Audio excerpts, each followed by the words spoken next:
I really appreciate you inviting me to speak at this conference. I wish we were in Florida, but it's okay being in Georgia right now. I am going to talk today a little bit about the ELSO Award for Excellence in Life Support and why this is important to your program. I realize this is probably not on anybody's list of to-dos right now because of the COVID pandemic and how we're dealing with our ECMO programs and the patients in them, but hopefully this will give you some opportunity to think about it for the future. So first, I wanted to give you a little bit of, I have no disclosures other than I am an active member of the ELSO Award Committee.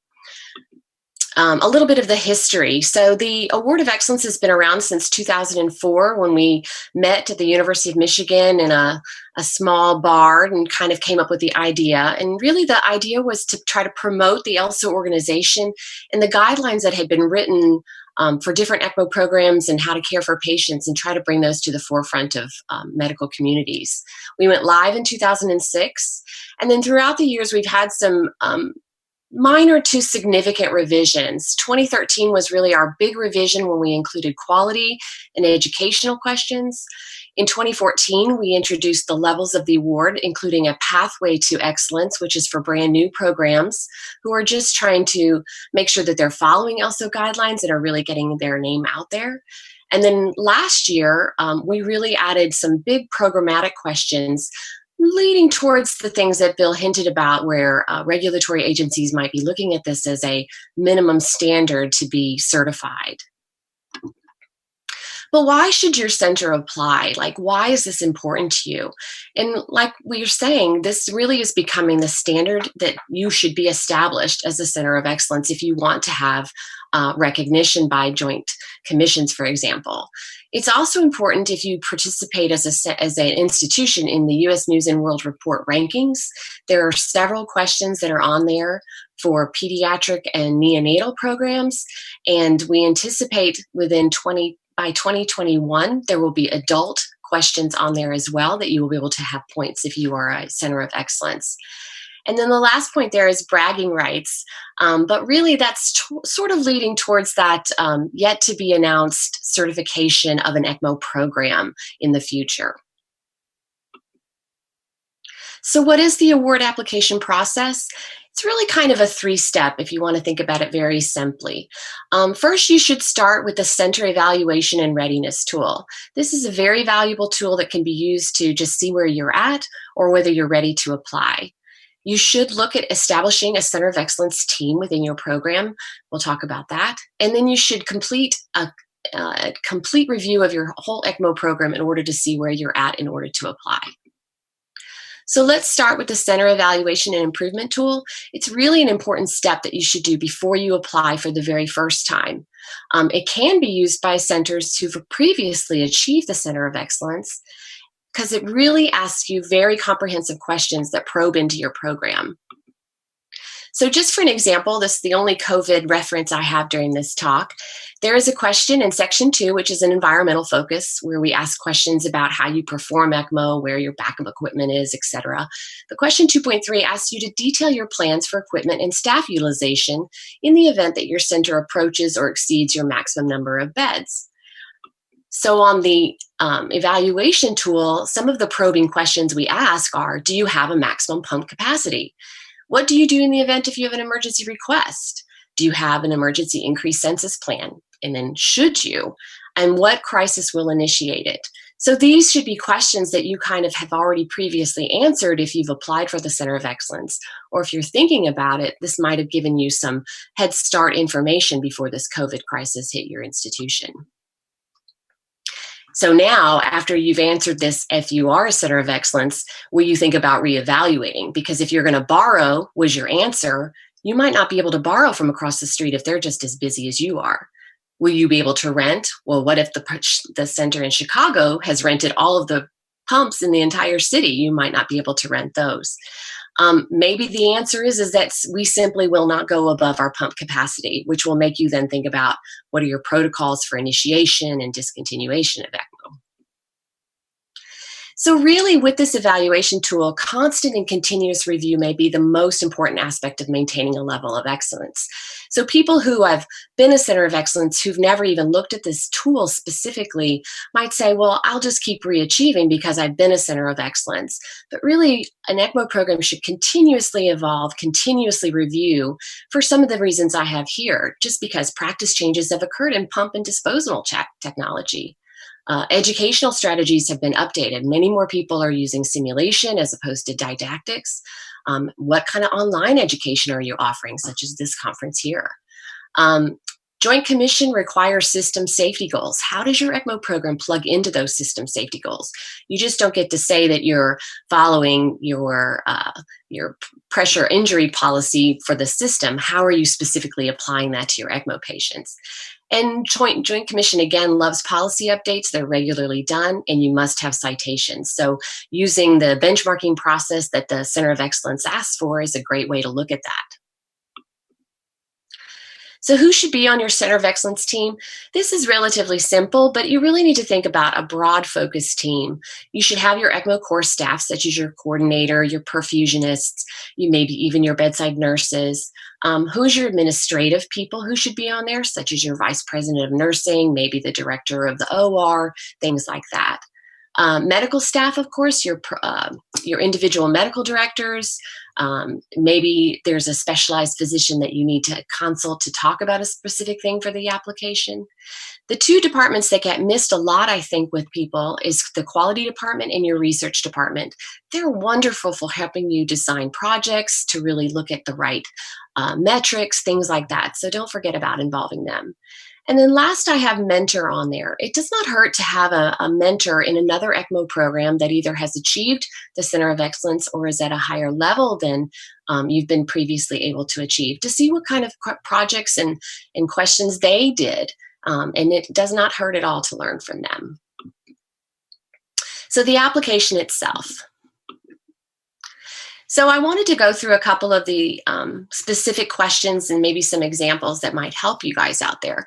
One of the biggest changes that the Center of Excellence has really driven in the ECMO world is physician education.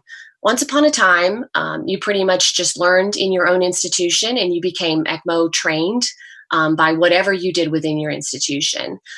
So what the Center of Excellence was hoping to do is to start to drive a more formal process to think about the doctors who are taking care of these patients in your institution and how do they know what they're doing when they're taking care of an ECMO patient.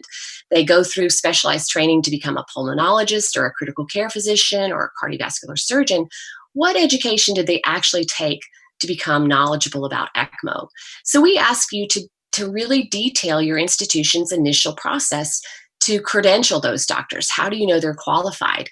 And we want you to include all of the things that they do. So that's why I have note include. So we give you many different directions for trying to answer that question and give us a full picture that you might not think of. So on that scoring tool that I talked about, or the evaluation tool, there are some scoring hints. And this is rather detailed here with a lot of words. But really what I want you to look at is that first bullet point, the italicized things. It says, generally, higher performing programs have a robust multi-level ECMO-specific education program for all staff members, physicians, fellows, mid-level providers, perfusionists, nurses, as well as your ECMO specialists if they're a separate team. So we only know what information that you give us. We cannot assume that you do provide education for your nurses if you don't tell us that you don't give education to your nurses. And so we want you to think about going above and beyond the guidelines, but considering physician and advanced practitioner education as well as all of the different people who provide ECMO. And we are going to ask you to talk about those things. So on that tool, we ask you some pointed questions. Does your center require baseline training or education? Has this been reviewed? Have you made changes? Does your institution grant privileges? And should it? So if you answer no to these questions, you probably need to think about, why am I answering no? Is that really a level of a center of excellence? Probably not. Primer education is another question that we had it in the recent years because we felt like priming ECMO circuitry is different or should at least be treated as different for the people who are doing that within your institution. Not every institution uses perfusionists, so you can't assume that those people can just automatically fill up tubing, so to speak, and put it on a patient. So we ask you, what center-specific initial priming education, water drill training do you do at your center? And again, we want you to talk about every single aspect that you do. If you just tell me that you have a water drill, that may be not really all you do. You probably do have mentorship. You probably have minimum patient requirements. You probably have some kind of proctoring or policies or those kind of things. So think about every single thing you require when you're answering that question. And again, the tool has questions that's going to drive those things for you to think about when you're answering those questions. It's a lot of hows and can you. And again, if you're answering no to these questions, should you really be answering yes? And how can you turn that around and make that part of your program? Clinical practice is another aspect that we have really been driving change in, and this is really leading towards what we hope will be center certification and joint commission approval. So how does your center maintain knowledge of current ECLS practice? In other words, are you still doing exactly what you did in 1990, or are you using what's new in 2020? And we ask you to give us a specific example. We do ask that that example be within the past 2 years. And if you read the instructions for the application process, you will know that you are not allowed to repeat examples amongst the different questions that we ask on the application.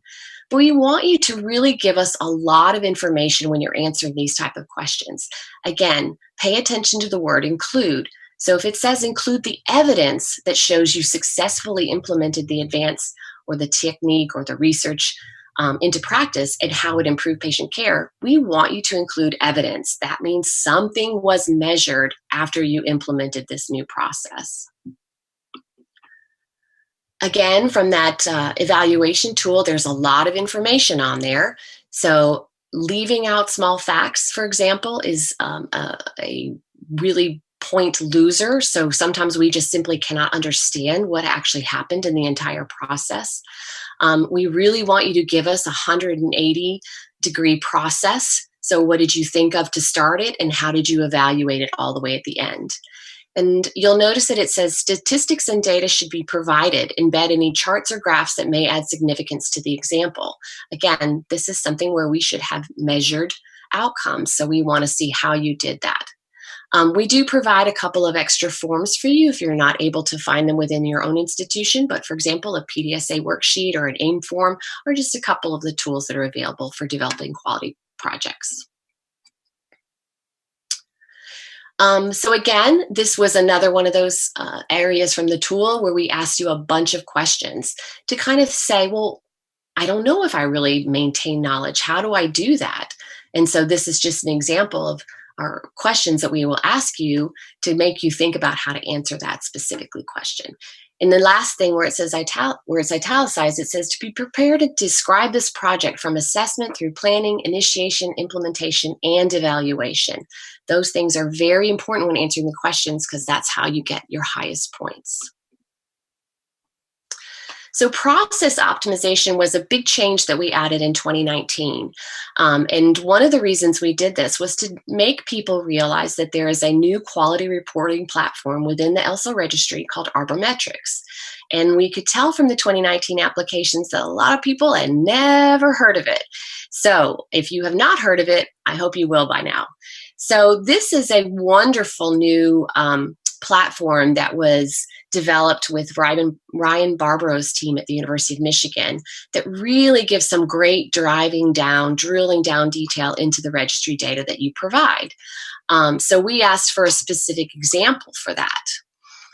Again, on that evaluation tool, we looked for specifically that you give us statistics and data. We want good examples, not repetitive data. And again, we want it to see any charts or graphs that may add significance to the example. So let's show you an answer to one of these questions. So first of all, this is how you access the quality reporting platform. It's on the ELSO.org page, and you'll see the tab labeled registry, and then underneath that it says quality reporting platform. Once you open it, you'll get this second screen where you can get some information, you can get some demonstration and training about how to use the platform, so that's very nice. There's a quick start guide, and then of course you log in and you see the portal. So the first thing that really pops up is your front page, and this is my front page from the Children's Hospital in Atlanta, and you'll just kind of see your pop-up immediate presentation of statistics. What's really nice is that you can run or select your peer groups. So you can compare yourself against the entire registry if you want to, or you can drill down and pick your peer groups. So for example, you can pick your high volume center, you can pick your center of excellence level, you can pick your region. There's just all kinds of wonderful things that you can drill down into. You can also pick the time, you can pick the type of ECMO, all those kind of things. Once you get into it, then you'll start to see and really have to start to play around with it, but you'll start to see these pluses where you can open those up and you'll see more specifically about your neonatals. So I have my mortality rate for my neonatal patients with all of it being adjusted or unadjusted, my region for North America, and then I can drill down into that even more where I can see my pulmonary patients, my cardiac patients, and my ECPR patients. When you look at your reports, which is one of the tabs on the left-hand side, you can really start to see some of the other things that you can have access to. So there's dashboards, excuse me, mortality reports, complication reports, and things like that. When I started to look at this, when I got into Arbormetrics, it was really interesting to go into the complications. So we're used to seeing some of these specifically with the regular registry data, but what's nice now is I can compare myself to my peer groups. And so when I start to look at my percentage of, for example, clots in the hemofilter as opposed to the rest of my peer group, my clots in my hemofilter are 24% as compared to 1%. But is that because we put a hemofilter in every single ECMO circuit, and so I have a higher incidence of use? Am I concerned that my hemofilters clot off? Maybe not. Am I more concerned about other things such as air in the circuit? Probably. So what you do is you end up going through all these different complications and you decide, is there something that I can drill down on and really pick a project? So I'll review the data. I also want to think about, is the data entry correct? So it gave us a good opportunity within our program to kind of go back and look at the things that we had entered, and are they consistent with data definitions today? Are these complications present across multiple patients? Meaning, is it in my neonates as well as my pediatrics as well as my adult patients? And then is there a project that I can pick out of here? So the goal of quality, of course, is always to yield better results. We're hoping to improve patient outcomes. We're hoping to improve processes that influence that care. We want to improve safety. We, of course, always want to look for family and patient satisfaction. And improving costs is also important, especially today. So using just one of the simple tools, the PDSA worksheet is a really nice, very simple but elegant tool that will really drive a project for you. So we decided out of that Arbormetrics data that we had cannula problems. So the first thing we did was that we had to decide that the data definition was correctly applied when we were entering that a cannula problem existed. So requiring intervention, reposition, or exchange for misplacement, dislodgement, or replacement due to clots, fibrin, mechanical failure, or inappropriate position. So we did change some of our patients because they did not meet that data definition specifically. And out of it, though, we found that most of ours were problems due to inappropriate position or mechanical failure. And when we drilled down into that, we found that some of the reasons were because the surgeons were reluctant to move the cannulas despite evidence that they were in the wrong position. And what we were having to do as an ECMO team were contort our patients in order to get the best or optimal flow out of that specific cannula. Then what happened is that those patients would end up having some kind of a pressure injury due to the weird contorted position. So we decided that this was going to be our project. So we went into and started doing some research into medical device related injuries. There are a lot of papers out there about what you can find. And this is just an example of some of our beginning process for this project. We found out that pressure ulcers are a common complication of ECMO due to, of course, not only these weird contorted positions that we were putting them in, but these are also critically ill patients. So you have prolonged sedation, so they were paralyzed and sedated and not being moving around. The cannulas were fixed in weird positions or sutured without cushioning, as well as decreased perfusion due to just their disease itself. So after looking at all of those things, we just thought, what can we do to try to make an effect change specifically to these patients? This is just a lovely picture of one of our poor babies who had a bad pressure injury after ECMO. You can see where behind the ear, that was where the suture was. So our plan, what do we want to improve? Cannula problems are leading to pressure injuries. So our hypothesis was that staff are forced to position cannulas or patients to achieve the best possible flow. If cannula problems are the cause of pressure injuries, can we prove that breakdown occurs because of reluctance of surgeons to reposition cannulas? So we developed skin rounds that are performed by our ECMO primers. We have a sheet that we take to the bedside once a shift when we're really evaluating the patient and helping them move and kind of determine the plan for the day. And we assess all of the different things, such as is there a dressing on the cannula site? Does it need to be changed? Is there something under the cannulas? Should there be something under the cannulas? Part of our due was to educate the staff. So we discovered that many of our nurses were afraid to move patients or turn patients. So we had some education around that. We also had our wound care nurse team come around and discuss the best dressings that should be used, as well as repositioning aids or cushioning aids. We also had a survey with other ECMO centers and tried to find out what they were using right now that were helping with these injuries. So at this point, we're over our implementation time period. So we're at the study and then we're acting.